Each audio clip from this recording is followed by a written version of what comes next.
I go on YouTube right now. Hi. Hello. Oh, look. Okay, I can play it on my phone. Look, okay, I can play it.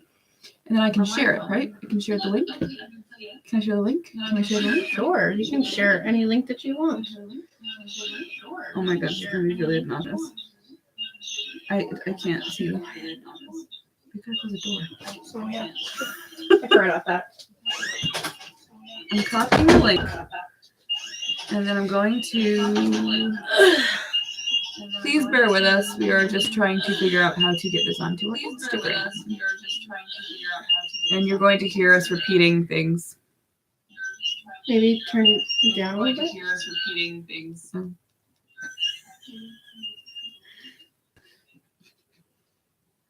we go to this one. And then if I go to our profile, I'm going to... Can they hear me? No. Well, this can hear you. Oh, okay. That's okay. Okay. I think we figured it out. We are doing things. Da, da, da, da, da, da. Die! No! Did you bring your charger? I did bring my charger. Yay. It's the one thing I didn't forget this morning. My charger and the fucking Prosecco. Good times. Okay, cool. So that link is up. How do we say link in bio? Oh, we should take a picture of the drinks and put link in bio? I can, you know what? I can, I'll just edit this and do link in bio. Okay. I mean, we don't have any watchers anyway, so it's not like anyone's looking at this. Oh, can we talk about my hair for like 2 seconds? It's like a dead rat on my head. Oh no. Oh, okay. Well, why doesn't it say that I'm watching if I'm... Oh shit, I put it on the wrong thing. What'd you do?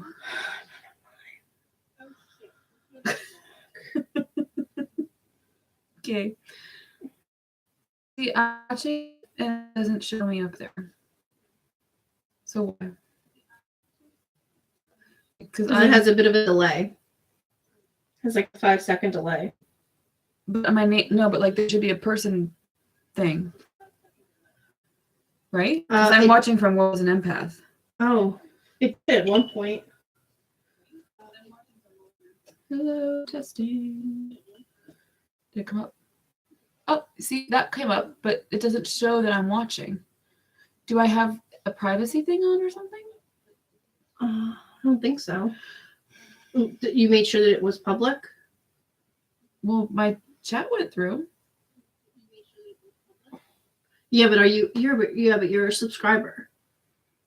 So I would still show up as a person watching the video, no? Because on mine it shows one person, me. That's top chat.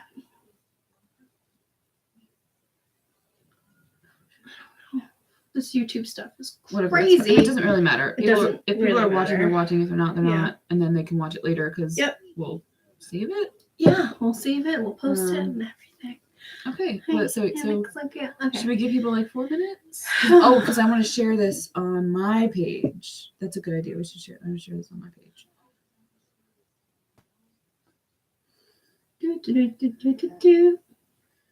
4 minutes and counting. Just put that as the post and then be like, look at this line. I don't have any. I'm just gonna do a screenshot and then I'll make that my post. There you go. I'll put the link in my bio. My videos. I don't know. Okay, it says us. We're going live. I'm good. No, there's like 3 of these happening at the same time.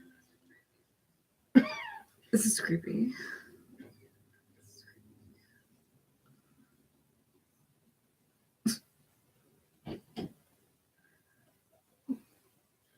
This is really way too involved. Well, I think that now we figured out the live situation. We know how to share the link. Yeah. So it'll be faster. But yeah, we have 2 minutes. Oh, it says there's one person viewing, but is that you? Yeah. Maybe my World of an Empath account doesn't have. I have it on privacy setting or something. Shit. Fuck. Too many things popping up. Share. Add friends to to message on YouTube. No, I just want to copy the link. Discussing So I our can put it in my March book club. March book. Edit profile. Check out Done. the link. Done. Oh, I should. Anyway, What okay. makes I don't sense? think anyone's really gonna. That's fine, but I'm still gonna do it because we're gonna be here for a while and That's they can true. hop in whenever. But I just PH Book Club 14 live now discussing our March book. Check out the link in my bio. In our bio? Then I wanted to change my bio, my personal one. But I should change. You should change it in your personal one too. Did you? Yeah. Okay.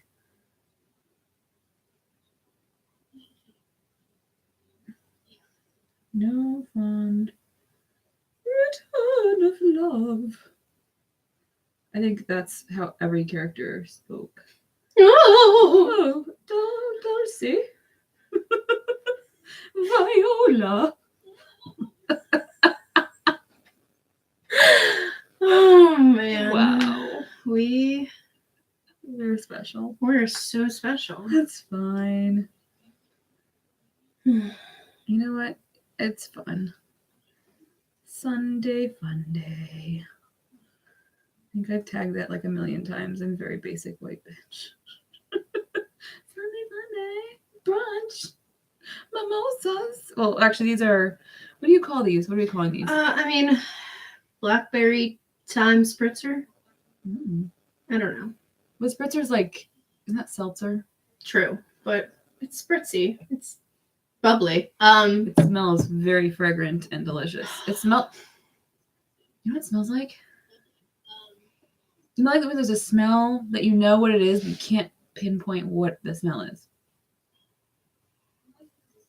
It reminds me of like spring, but like a specific time in spring and place in spring in my childhood.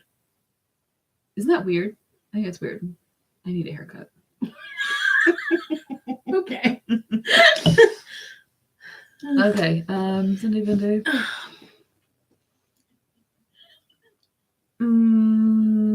Blackberry what? Whoa. Oh wow.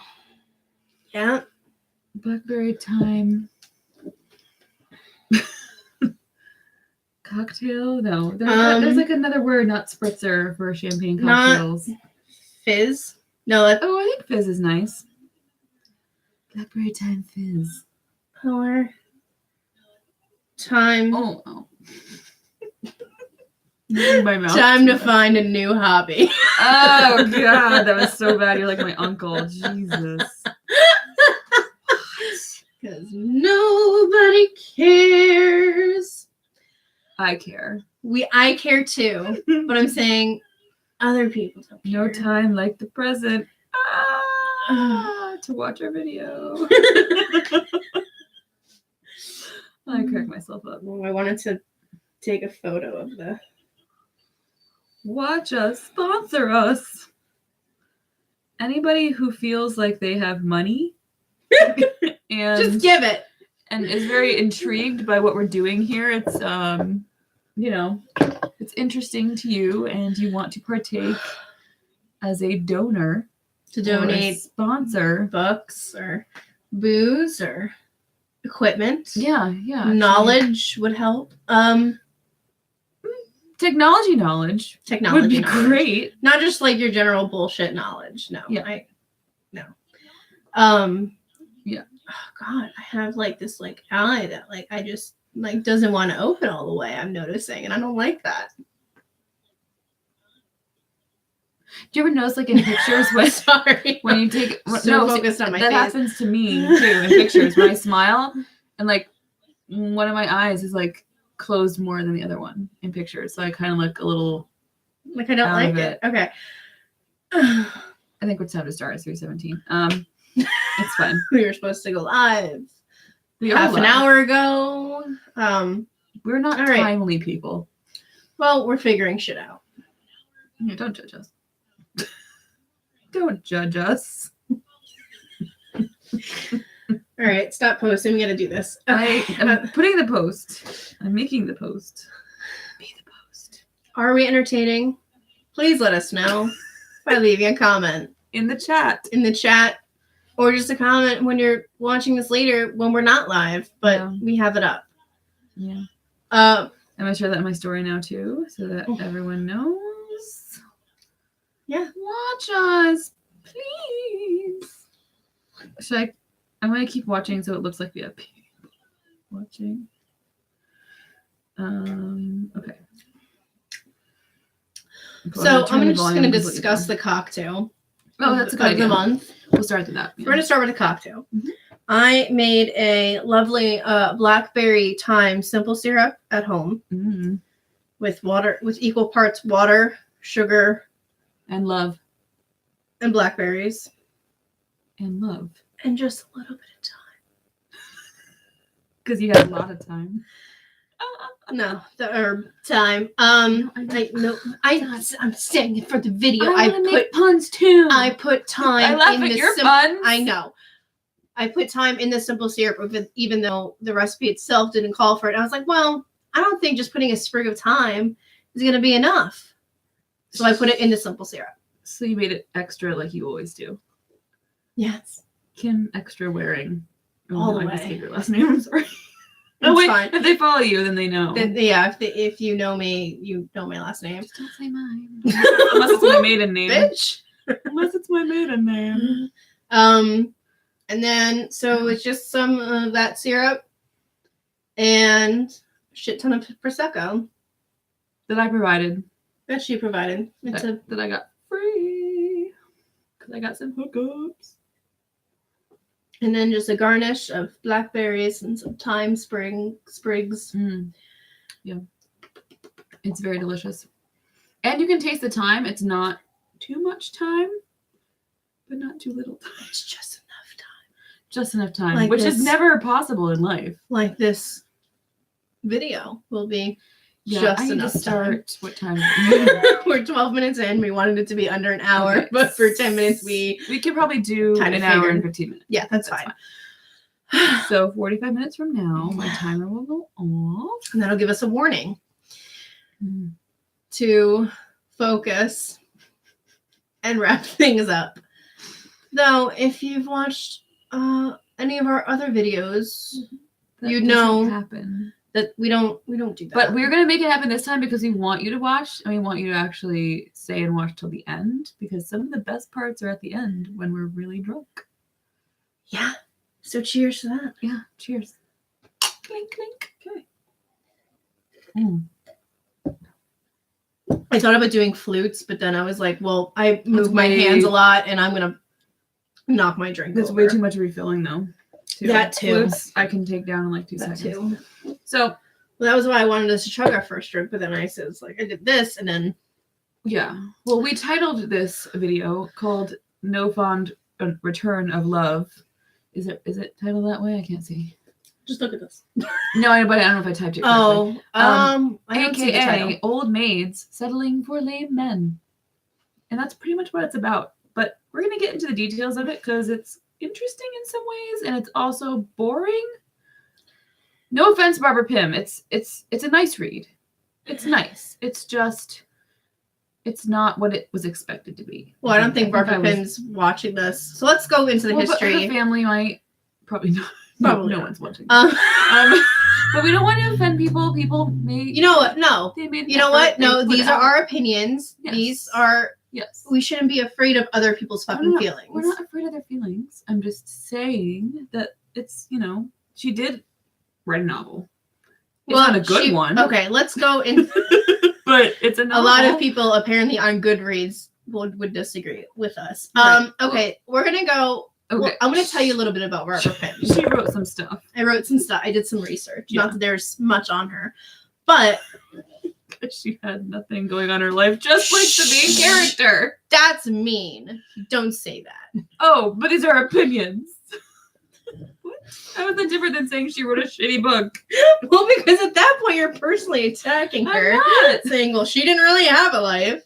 You just basically said it just in this way. So Barbara Pym is a British novelist. She was born on June 2nd, 1913. She died on January 11th, 1980, due to breast cancer. Fuck cancer. Fuck cancer. Fuck all kinds of cancer. Cancer sucks. Yeah. She was a part of the Women's Royal Navy Service in World War II. And in 1977, she was nominated as the most underrated writer of the 20th century. 20th century wasn't really over yet, so like I don't know how they can just like jump to that conclusion, but whatever. What did I wanted to say something else and I forgot. I'll move along. I mean, the 70s were more forward too, like forward-thinking women, and this is very not that. Do you know what I'm saying? It's very not modern for the 70s. But it doesn't take place in the 70s. It doesn't really take place in the 60s. It takes place in, I would assume, the 50s because that's when. It's the 50s. Yeah, because it was this particular book that we're discussing today was published in 1961. Right. But she was first published in 1950. She wrote 11 novels. 2 were published after her death. Mm. Right after this book, she took a hiatus from writing until 1977 because her publisher considered her old-fashioned. And reading this book, I can see where he's coming from. Oh, she's also a fellow of the Royal Society of Literature. Other fun notes about her: she never married. She lived with her sister until she died. They had a cottage together, and when she died, now there's a little like plaque at the cottage. Yeah. Oh, that's kind of sweet. Since her sister has also passed on. Yeah, it kind of seems like she wouldn't be married. Not judging her life. I'm just saying it seems the way she writes. You can kind of tell some of those things. Yeah. People do. What's the word I'm looking for? Live with their sisters? No. Shut up. Oh no, I wasn't. No. I wasn't commenting on your. That's okay. No, people compare her a lot to Jane Austen. So if you love Jane Austen and her literature, you'd really like Barbara Pym. But I like certain Jane Austen. I don't like all of them. There's a couple that are really good, but for the most part, yeah, her writing is not my cup of She's a sassier version of Jane Austen. Where Jane Austen, I mean, to her books. How much sassier is she, though? I mean, like, if she was really sassy, this would have been a lot more interesting to read. She's kind of sassy. I mean, there's some cute, there's a little bit of wit. There's some nice British wit in there. Yeah. But that's about it, really. I should get my book open. Overall, generally, if you want to skip right to the point, I didn't really like this book. It's not my kind of book. It wasn't. It had a lot of promise. It was anticlimactic. Yeah. Climactic, whatever. Why can't I open the book? I don't know. What the hell? I don't want to see all these pictures. I just want to go. Well, those are all of her other books, her other 11 novels. My notes. There you go. Okay, so the 3 main characters in this book are Dulcie, Viola. I say Viola. And Aylwin. I pronounce it Alwyn in my mind. I don't fucking know how to pronounce it. Y after the A. Well, I don't fucking know. I pronounced Hermione wrong. Aylwin. For the longest time when I was reading Harry Potter in my mind. Aylwin. What was your first impression of these characters? Okay. I would like to, because I kind of already shared you, but I want to hear your. So the character that I actually somewhat, okay, Dulcie, I thought she was starting off kind of like Bridget Jones. Yes. And I thought that it was going to go more interesting in that way. So that's why I kept reading. So I was like, I'm interested to see how her story develops and how, what's going on in her life. And then when we meet Viola, this quote, actually, the reason why I kept reading and I thought that it was nice because it seems like Barbara Pym's making fun of herself in this way. She goes, already halfway to being a dim English spinster, Viola thought, conscious of herself, making a contrast in her black dress with her pale, rather haggard face and untidy dark hair. So it's kind of like she's already calling this woman an English spinster. Like, and the woman knows she's an English spinster, so she's already got like really low self-esteem. And so I felt like, okay, so she's honest with herself. It was interesting. It got annoying, I think. But first impression, Viola seemed to be like something that was going to get more interesting too. Like they all kind of had a cool hook, right? And then same with Aelwyn. Like Aelwyn's kind of boring. His whole thing. They're all kind of boring. They're all boring to me. But I had hope. That hope slowly died. Sorry, it quickly died. It quickly died in like the third chapter. All of these characters are way too concerned about what other people fucking think of them. It's British though. It's British. It's also like in the 1950s. Like I get it, but like I don't get it. Like just fucking live your life. Don't be so concerned about what the person down the street's gonna think of you. Mm-hmm. There are so many like manners and like proper ways to do things and go about things, and like it felt like it was written in the 1800s. And before I knew it was in the 50s, I was like, oh, is this Jane Austen era? And then like I kept reading and they were like, oh, they talk about a journal written in the 50s. Like, oh, okay. Okay, then. So it was outdated. Like, yeah. It was very old fashioned. I agree with that part. But yeah, I don't know. I think I was hoping that they were going to get more interesting because I'm a cautious optimist. I'm not. I'll be honest with you. So I kept reading. I kind of kept reading because I was like, well, this is our book, so I should finish it. Yeah. Don't always pick a book from the New York Times bestseller list. Yeah, you need to check Reese Witherspoon's book club. You can also check Oprah's, but I fucking hate Oprah. Sorry, Oprah, don't really like you. It's fair. Still only one viewer, so it's fine. It's me. What was it they were among there? Here's some of my impressions of the characters. Aelwyn, he is the main guy. He's the one that everyone's focused on because they're just so in love with him, even though he's really boring. He is very boring. He's old. So boring, and he's old and 60s? Like he's an intellectual. He studies like these rare poets, like that's his job. But like no one cares about these poets, and okay. So this book opens up at like this conference of like what kind of conference? It's like some conference for like indexers. Yeah, that was also boring. Oh my god, it was so fucking boring. All those but boring jobs made ever. It interesting. She could have made it fun. She could have made it so much fucking fun. Like Miss She Boy. did not make this fun at all. She's the funniest character in the book, and she's barely in it. I know. Oh, Miss Boy. Like some of her lines, I quoted some of her lines, and they're funny. That's it. So Aelwyn, the beginning of the book, he's supposed to make this speech or this lecture at this conference. Yeah.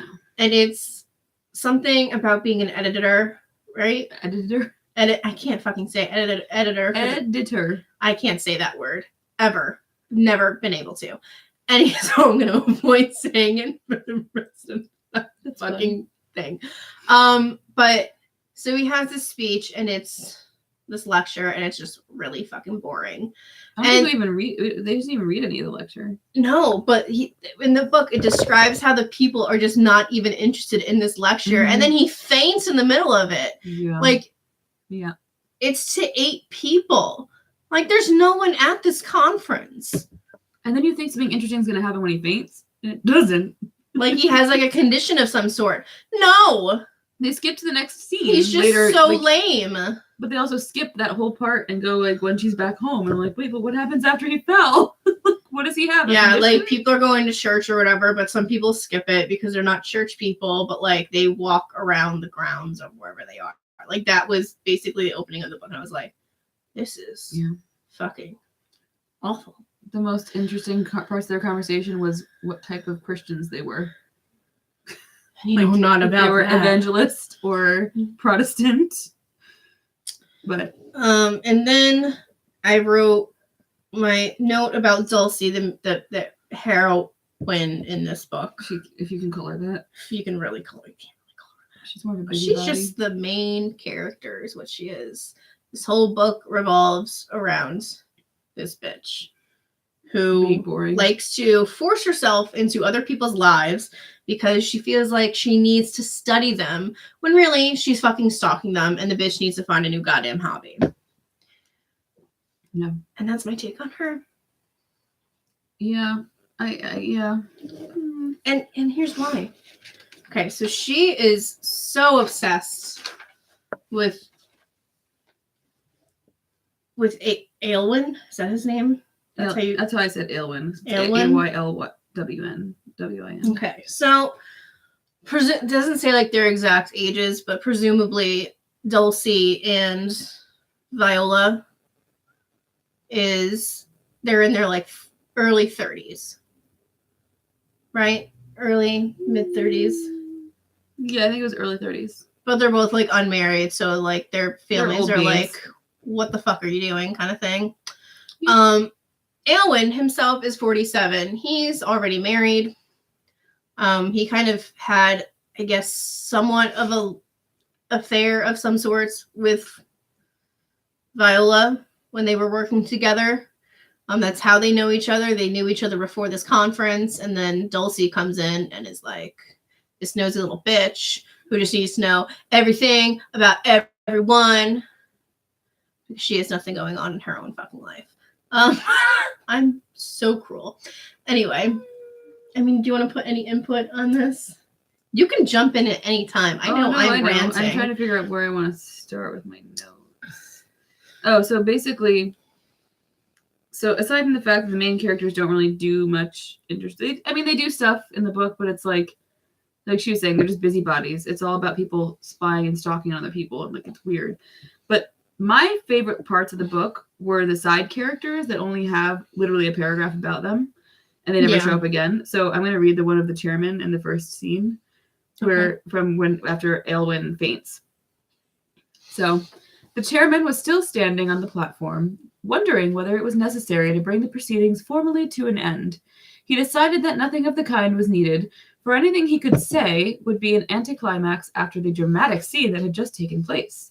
He stepped down from the platform and looked rather ostentatiously at his watch. "Half an hour to go before the service in the chapel," he said to nobody in particular, but as he was the lay reader who was to conduct it, he felt that some reminder was necessary. Most of the women seemed to have gathered around Forbes, he noticed, and were all prescribing different remedies and courses to be followed. Strong, sweet tea, a good rest, a darkened room, a brisk walk in the fresh air, were some that he heard. His thoughts turned to the service, and he hoped that the unfortunate occurrence would not have an adverse effect on the numbers attending it. He also hoped that the harmonium was in good working order, and that the lady who had offered to play it was reasonably competent. I just found that such a funny little paragraph. Like, this guy is just so worried about he literally his just church did not service. know what the fuck to do, and he's like, "All right, I guess I have to do this church service." Brother was like, "Half an hour to like... go before the service in the chapel," he said to nobody. Just like wandering around talking to himself. Maybe someone should go to church. God can't save you. And then you never see him again in the book. And they gave him such a cute little paragraph. And I was like, I liked those little moments. That kept me reading because there was one line that was like kind of racist. And but it made me laugh so fucking hard. Do you know I did. It was the one part that you tagged that I like. So in that sense, she's great at playing, like giving dimension and character to this people that don't matter in the book. But then she just kind of lets the main character speak for themselves, which ends up being really boring and they don't really develop or change. That's the other thing that I hated, is that there's no change. They all stay the same nosy, boring people. Oh, it wasn't necessarily racist. It was just kind of mean, which they are. So Dulcie has this neighbor who, I forget her name. The one across the street? Yeah, like the one next door that shares the plum tree or whatever. Because of the B, doesn't it? Huh? Mrs. something. Miss Lord. Yes. So Dulcie says, "I took my degree in English literature," almost to herself. "But what does it lead to, Miss Mainwaring?" I mean, the Brits, they were very blunt and honest. Like, yeah, there were some really cute little bits, I think that, But that wasn't the racist one that I saw that I was like, oh, There was- goddamn, that was racist. I do know that there were some racist, sexist, genderist. And it had something to do with the other neighbor that's like this Brazilian old man. Yeah. Oh, God. It kind of contradicted itself in the sense that there were a lot of quotes and things reminding women to be strong and be women, and you don't need no man. Like, for instance, there was one in the beginning, too, where it was Miss Foy.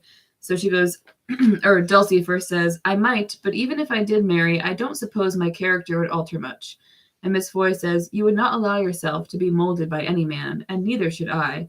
And like, so you have a sense that there are these feminists, that they're like very, passionate about progressive thinking, and you would assume from that beginning of the book that that's kind of where these people are headed. And it's the opposite. They revolve their life around one man and his family, and it's creepy. And then they follow him. Yeah. And it's so, and they follow his his so it's like a family lie. members. It's like a lie. You get lied to keep reading the book. They stalk his brother, who's like this priest, a pastor, to like who's like hot. He's like a hot who's pastor. hot. He's like they hot think pastor. it's some other hot pastor that they see in town that night, so they go follow that guy. Turns out to be no fucking one. Following Okay. People. Why not? And then they like go visit this hotel that Aylwyn's mother owns. Oh. Because it's owned by Aylwyn's mother. They must find out what she's about. Yeah, and the brother happens to be there. Well, we should give them a little overview of this, because you're not going to read this. Please don't read it. Please don't read it. Do not waste your time. Yeah, it's literally waste time. But we should just give like an overview of like the storyline, like what happens. Okay. So I guess we'll start with the beginning. Like we said, they go to this boring index conference. That's how they all meet. So it would give you an indicator, like they must all be boring people. They're all going. Because they're all about like research and like writing things on. Well, Aylwyn likes to focus mainly on poets, but Viola and Dulcie are indexers. So what they do is they basically write like the bibliographies for like all this research. Super boring. For men. Let's be real. It's no wonder they had shitty relationships. Like, Aylwyn's wife left him because he talked about, what was it? Watching young girls. Yeah. There's this quote. Yeah, please. That says he likes watching young. So there's this apartment building, I guess, across the street from his house in London, right? Yeah, London. And there's literally a line in this book that says he likes watching young girls. Now, okay, that's so fucking creepy because you're 47. They don't want you old dick, okay? He's 40. I thought he was 60. No, he's 47. Oh, so he's not that old. He's not that old. He's old, but enough he's to be old. creepy. He's too old to be dating Dulcie's niece, who's 19. And a brat. I really didn't like her. She was a brat, and she had a lot of good things going for her, and she fucked it up. But what 19-year-old doesn't do that? That's fair. That's a fair point. Also, he says this while he's still technically married to his wife. His wife had left him. They're separated. And she's living with her mother. Oh, which Dulcie goes over to the mother-in-law's house to find this ex-wife, and they end up meeting, and she buys something from them. She lies. She says, I miss lamb. And then they see each other again, and it all backfires in her face. It's kind of hilarious. Oh, she goes, wasn't your name shorter? Mm-hmm. She goes, oh, you must be thinking of somebody else. And they never talk about it again. And the other girl's so dumb. She's like, okay, whatever. She doesn't care. And it's so weird. But anyway, we're getting too ahead of ourselves. So they go to the conference. Dulcie goes because her fiance left her. No surprise. No surprise. Viola, do a lot of things. She's working for Aylwyn and is in love with him. So she probably just follows him there. So then they leave the conference. And that's the thing. The scene changes were very jarring because you don't know how much time's passed right away. So I was kind of I didn't realize that months and months have passed between these scenes. Oh yeah. And I'm like, so they kind of backtrack, but they don't really give you all the details. Yeah. So it's kind of confusing. So eventually Dulcie, who met Viola at the conference, runs into Viola while they're both stalking Aylwyn in a park. What? And then who's wearing the ugly shoes? Oh, Viola's wearing these red boots. Or whatever. Lace-up boots. I think that sounds cool, though. He's like, I like lace-up boots. I know. And so then Viola ends up moving in with Dulcie by using her because she has a situation with her current living person. I don't remember exactly what happened. It's not really important. It really isn't. But she moves in with Dulcie because Dulcie has this house with like extra bedrooms and can afford a maid to clean up after her. And she's all alone. And she's all alone. Her niece is coming to stay with her too. So anyway, so before we get to that first happens. What first happens is you see Dulcie's niece move in after the conference, and then you meet her for like 2 seconds, and then she's always gone or whatever. And then Viola also moves in. So now there's 3 women living in this house together, and it's kind of like a boarding house now, basically. And then I forget what happens next. Oh, that's when Dulcie goes to the mother-in-law's, Aylwin's mother-in-law's house, and doesn't tell anyone she's going there. She doesn't even tell Viola. No, and Aylwin almost shows up. Yeah, yes. He sees her walking and doesn't put anything together. Like, there's all these chance encounters between her and Aylwin, and he never puts it together that she's stalking him. Like, what? Meanwhile, today, according to every man, every woman is stalking him. Like, you know that. They wish. They wish, I know. But we don't. Right. We have better things to do. She stalked him. A whole bunch of shit happens, whatever. Like, there's this whole scandal about Aylwin's cute brother with some woman in the parish. So the brother goes to live with Aylwin's mom at their weird hotel that's like old and dilapidated and looks like a haunted house. Or haunted castle. Then we find out that Aylwin is actually of royalty and that his father had to give it up because a marriage. Because of the marriage. Yeah. He married Aylwin's and Ned's brother. Ned's mother. So you find out a lot about the family, but it's like they didn't have to stalk them to find out that information. They didn't need to. They could have just gotten to know them like normal people. And there was a dinner party. Let's not forget the dinner party in which. Let's forget the dinner party. In which was the worst dinner party Dulcie's ex-fiance comes because they need another man to fucking come to this fucking dinner party. And Laurel's there. That's where Laurel meets Aylwin. And that's when Aylwin's like, oh, you're moving in across the thing. I like watching you. He doesn't say that to her. But that's what I like watching you. But I like watching young girls. And then he's very obvious about it too. Oh my God, how does Dulcie not catch on? It's so gross. Well, she does. Later. But it's still so fucking gross. But then there's poor Paul, the other neighbor that owns a florist shop that is so into Laurel. No. And Laurel's just like, whatever.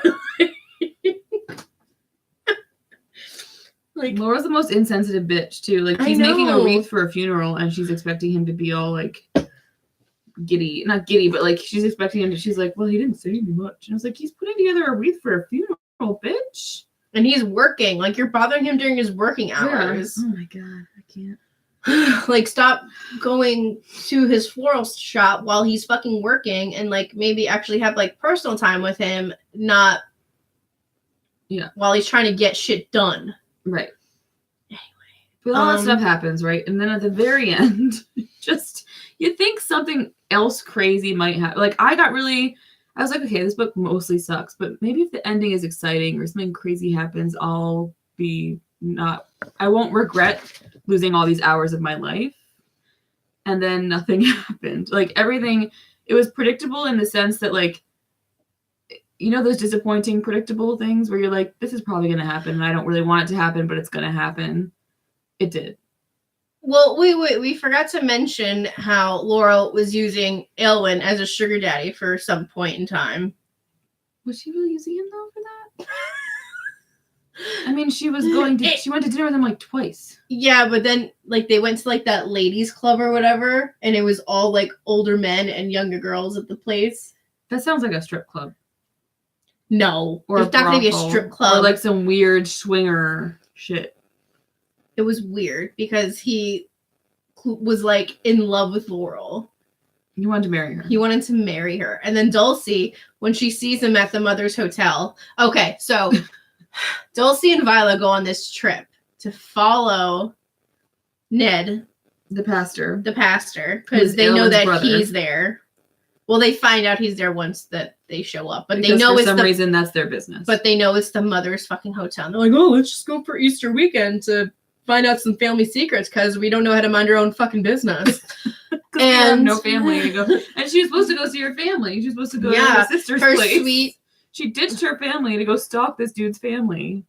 And so Aelin ends up showing up to the hotel or whatever. So it's like this, and then like his wife is there, and his mother-in-law, and Ned, and like, so like, but like things really don't go down besides Aelin telling Marjorie, his wife, that he really wants nothing to do with her. You okay? Yeah, fine. Yeah, okay. Good. Great. And so, and Dulcie knows at this point that Aelin has been going after Laurel and like taking her out to dinner and like to shows and stuff like that. And she's like, stop going after women that aren't compatible to you. And he's like, oh, maybe that's a good idea. And he's like, I don't know what you're talking about. He's like, I'm going to tell Laurel how I truly feel. Oh, that's right. Because he's fucking stupid. And you're not living a night if you don't keep the bottle.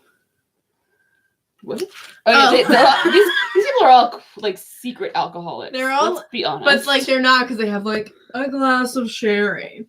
Or port. I have this random note where, I guess Dulcie had like a random bottle of champagne in the house, and she was like, I don't know, she was just like weird about it. And I said, you're not living right if you don't keep a bottle of bubbly in the house. No wonder you can't find a husband, dear God. That was my literal note.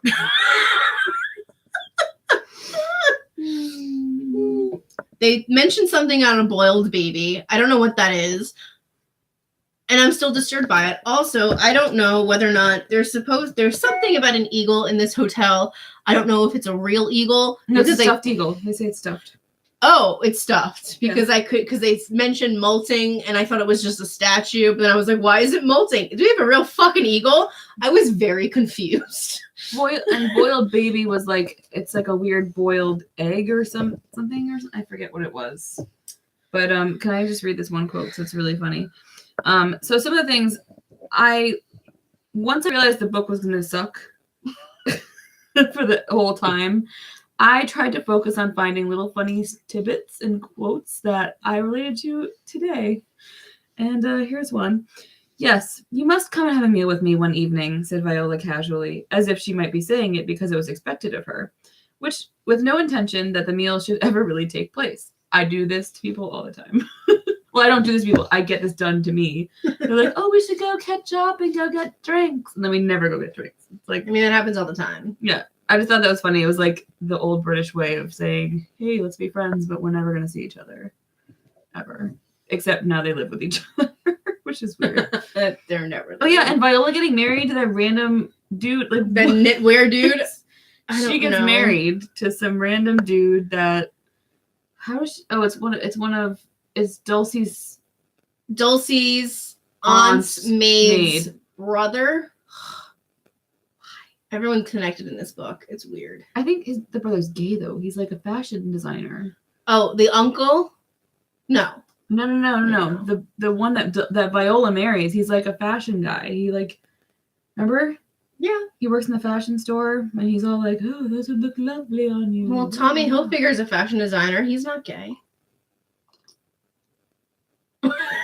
No, but no. Though I do mannerisms. I think Ned's a little gay, but I don't think. I didn't get that from Ned. I got it from that guy. I don't have a quote though. Mm-hmm. Oh, also, okay, so Ned. Oh yeah, this is. Sorry, can I just quote? Go ahead. It was only afterwards, sitting in the public record office, that. So, sorry, quickly. Dulcie went to the public record office to find more information on this family that she's stalking. So it was only afterwards, sitting in the public record office, that she realized that she had not asked the woman the name of the parish where Aylwin Forbes's brother was vicar. Vicar, that's the word. But a short visit to the public library would give her the information she wanted, and she decided to save it up as a kind of treat for herself. Who thinks the public library is a treat? I'm sure back in the day it was. She's also an English major. So but again, it goes back to the boring indexing whole thing. Yeah. But whatever. I mean, I like a good library. Don't get me wrong. We don't have any good libraries around here. We really don't. I don't have any good ones. I love the New York Public Library. That's a good one. That one. But it's just, I mean, it's architecturally, Yeah, it's it's just history. beautiful. I don't think of like the library as like a good time. That's the other thing too. People like to be used.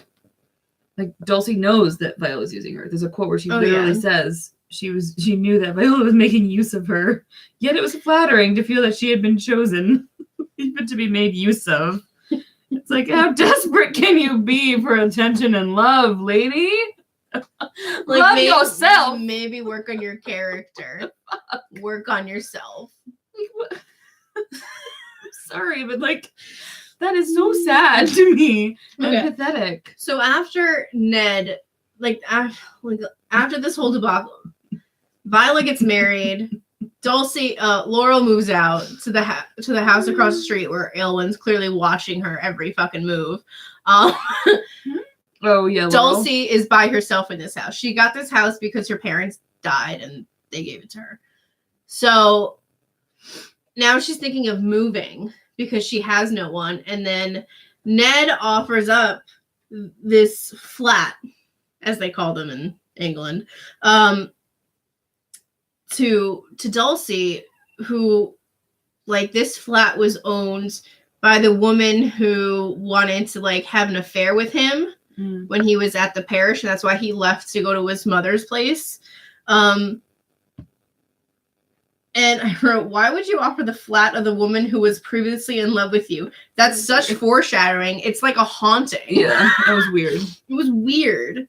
Mm-hmm. And like, then he wanted her to work for him. And I was like, this, like, no, you're just going to end up falling in love with Ned now. Like, it was really weird. Yeah, that was weird. And then Aylwin proposes to Laurel. Laurel's like, what? Are you fucking kidding me? Why? No. And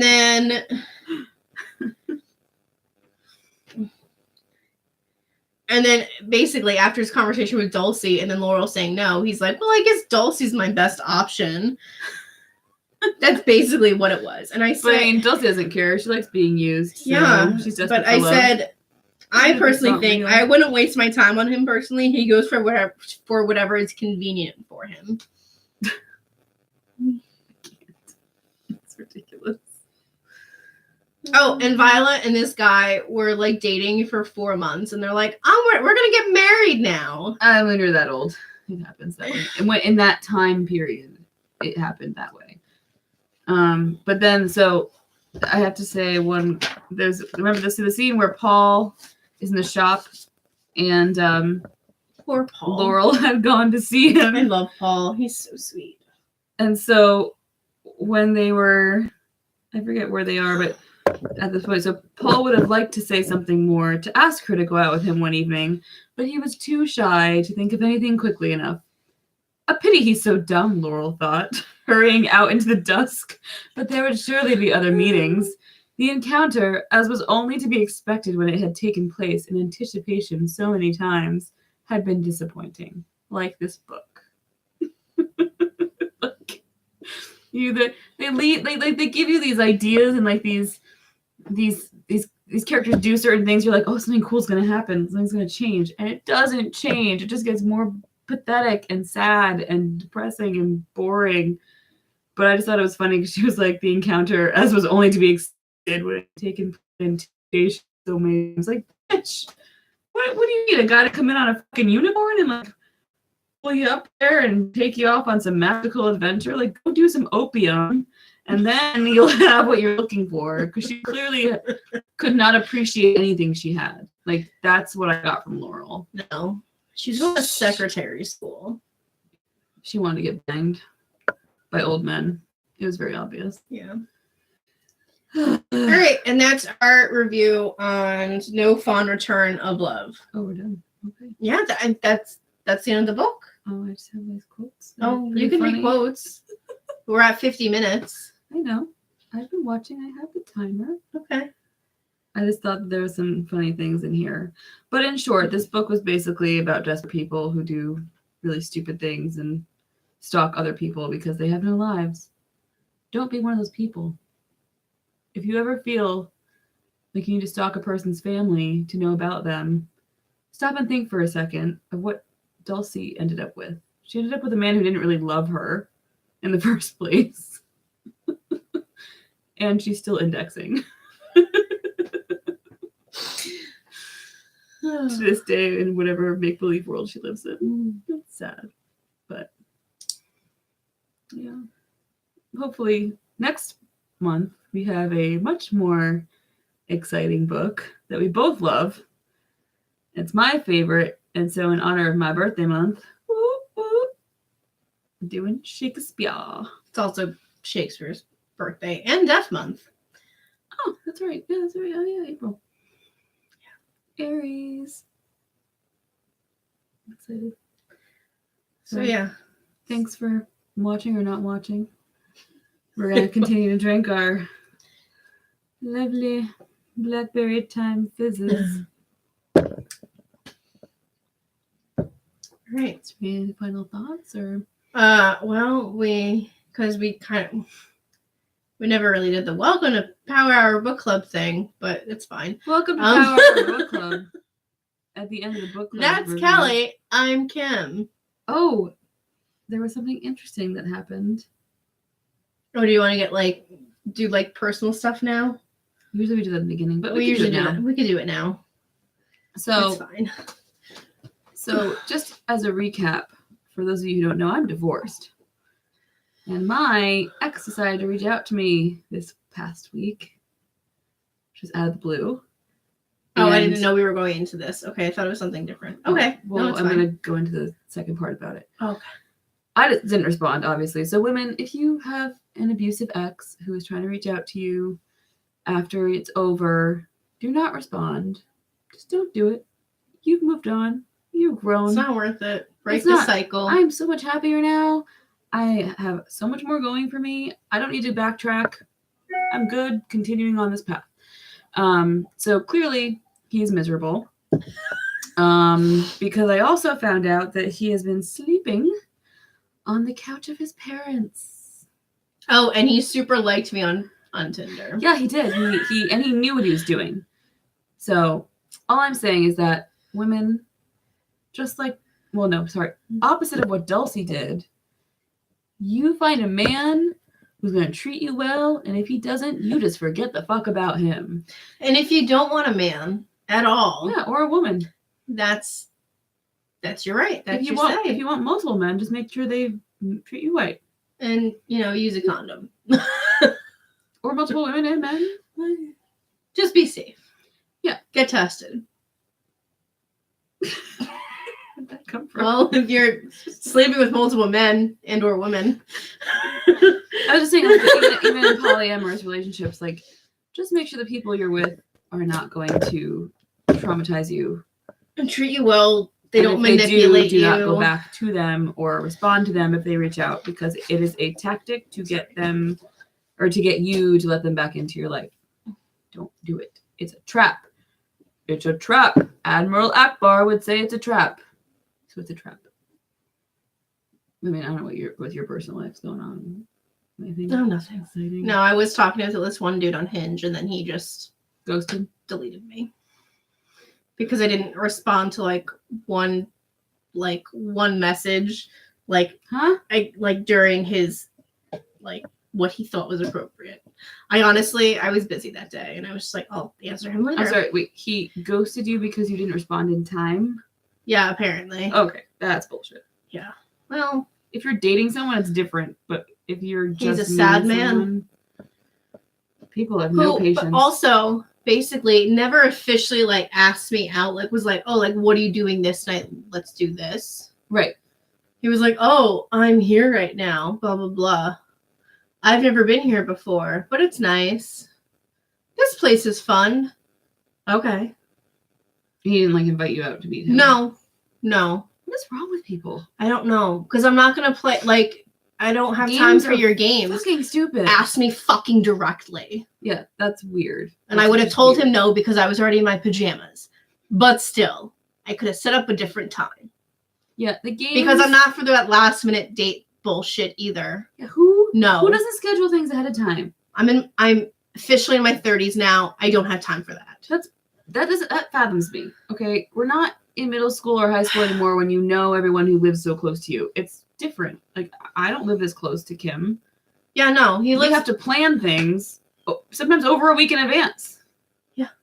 People have lives. People have work. People have jobs. Like, people have families. It's like... And they have, like, plans it's and, called like... respect, people. And they have plans and routines. Yes. And if you're going to interrupt my routine, well, I need to know ahead of time. I need to be okay with it. Yeah. And don't think that we're going to drop everything for you if you won't drop everything for us. No, That's fuck that bullshit. I don't know. I think the games are stupid. And at this age, it's like, come on, just be honest. Honesty is so much better than just playing games and pretending you like someone if you don't really like them, or trying to spare their feelings so you just kind of half like them, or like you message them for 5 days and then all of a sudden disappear because you're like, oh, I don't really think I'm interested. Just tell me, you know? But then there's the people who move too fast. Oh, yes. And then they just kind of jump into relationships. Yep. Those are weird too. Yeah. Like, let me get to know you a little bit. Let me make my decision. And not just like, jump into something because you don't really know someone. You really don't even know someone until like you're at least 2 years into a relationship. Even 3. Even I didn't 3. know my ex until and 3 like years living in. together and married, you know? So like, thank you for pointing you're at welcome. me. I've never been married. I don't know shit about people. Yeah, Except for, you know, some of my friends who I've known for 10 plus years. But I also, after doing this, I feel like we know each other pretty well at this point. Like, we've gotten really close and everything. But, like, we know each other's, like, reactions. It's true. They say 3 years is the minimum to actually fully know somebody. Because even if you say, I don't play games, I'm just me, I'm not doing anything special to be somebody else when I'm dating, we all do it subconsciously in some way or another.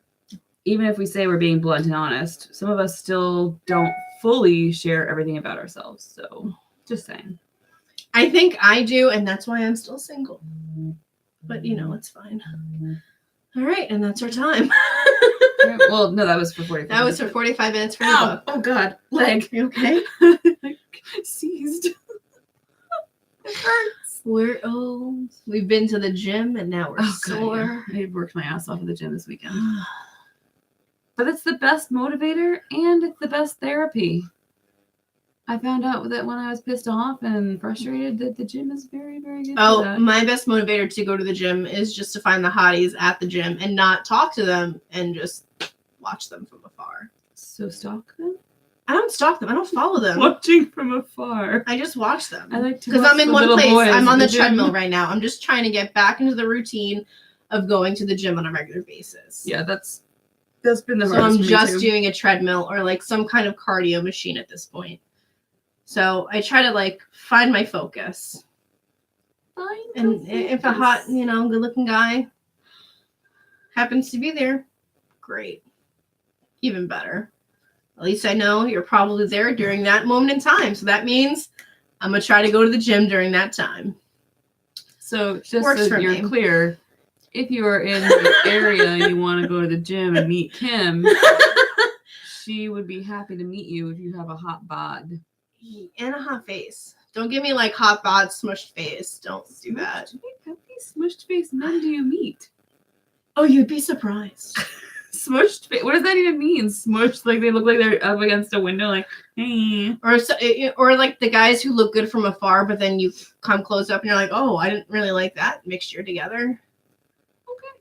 You know, like those dot paintings. Mm-hmm. What are they, Rembrandts? I think so. Yeah. Monet? No, not Monet. I think it's Rembrandt. No, I think it's Rembrandt. Haha, art history. Anyway, Oh, we're just about to be exactly an hour. I think that's great. See, we promised and we delivered. So happy birthday to me in a couple of weeks. All right. Yeah, happy birthday to her. We're gonna have fun the day before her birthday. Yes. April 12th, best day of the year. April 11th, where we really have fun. I'm also gonna have fun on my birthday because I'm taking it off from work. Yay, hour. Bye. Bye. Follow us on Instagram. Yeah. PH Book Club 14. Sorry, I'm gonna burp. This has been Power Hour Book Club. So lame. That's Kelly. And this is Kim.